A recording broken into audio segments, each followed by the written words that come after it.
Hello বন্ধুরা, আজকে আপনাদেরকে মানবদেহ সম্পর্কে এমন কিছু তথ্য দিতে চলেছি যা কিনা আপনি আগে কখনো শোনেননি। নাম্বার 1, আমরা জন্মগ্রহণ করি 300টি হাড় নিয়ে, কিন্তু প্রাপ্তবয়স্ক হওয়ার পর আমাদের দেহে 206টি হাড় থাকে। নাম্বার 2, একজন ব্যক্তি তার জীবনে গড়ে প্রায় 35 টন খাদ্য গ্রহণ করে।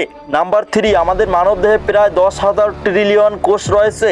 নাম্বার 4, আমাদের পুরো জীবনব্যাপী স্নায়ুকোষ সৃষ্টি ও পরিবর্তিত হয়। নাম্বার 5, রোগ প্রতিরোধকারী শ্বেত রক্তকণিকার সংখ্যা 250 কোটি, এরা 12 ঘন্টা বাঁচে। নাম্বার 6, সুস্থ দেহে রক্তের গতিবেগ ঘন্টায় 7 মাইল। নাম্বার 7, মানব দেহের সবচেয়ে শক্তিশালী পেশি হলো জিহ্বা।